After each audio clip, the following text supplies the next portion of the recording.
সবাইকে শুভেচ্ছা। আজকে আলোচনা করব বাংলা বর্ণমালার 11টি স্বরবর্ণ নিয়ে, অর্থাৎ 11টি স্বরবর্ণের প্রমিত উচ্চারণ নিয়ে। এবং 11টি স্বরবর্ণের উচ্চারণ আমি একসঙ্গে আলাপ করতে যাচ্ছি। স্বভাবতই ভিডিওটা একটু বড় হবে আজকে। যাদের আগ্রহ রয়েছে আশা করি ধৈর্য সহকারে পুরোটা শুনবেন। আমরা দ্রুত মূল আলোচনায় ফিরে যাই। 11টি স্বরবর্ণের প্রথম দুটি বর্ণ কি? স্বর অ, স্বর আ, স্বরেয়, স্বরেয়া, কিংবা আমরা ছোটবেলায় যেমন শুনে এসছি, কি শুনে এসছি?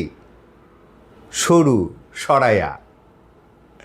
আমার মনে হয় যে আমাদের বিদ্যাসাগর মহাশয়ের একটা সহজ পরামর্শ আমরা গ্রহণ করতে পারি। এ দুটি বর্ণের উচ্চারণ অ এবং আ, বাড়তি কোনো কিছুর প্রয়োজন নেই।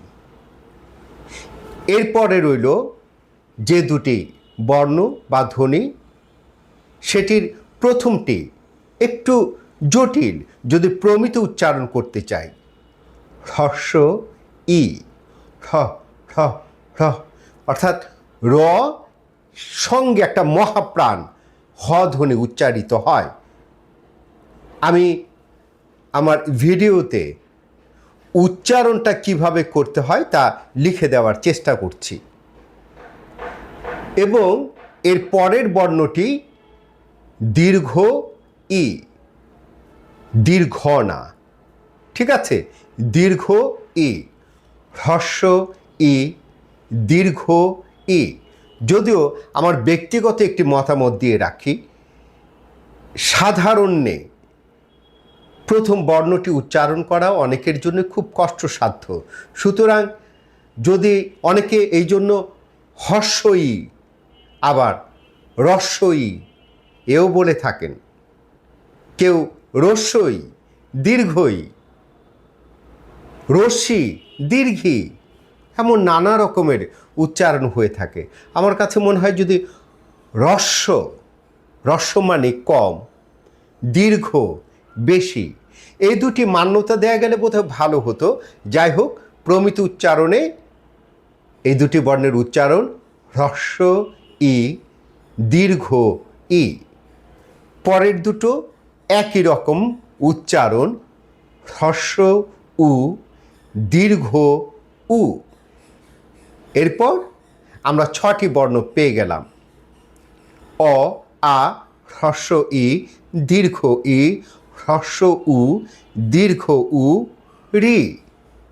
একটা কথা বলে রাখি, রি যদিও স্বরবর্ণে জায়গা দখল করে আছে, কিন্তু রির উচ্চারণটা অনেকটা ব্যঞ্জন বর্ণ র, ই, রি। এরপরে এ, ওই,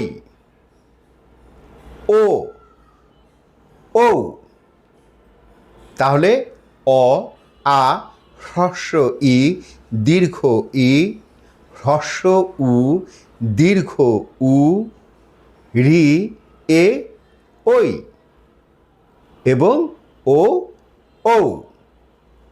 আশা করি আপনাদের হয়তো কারো কারো কাজে লাগবে।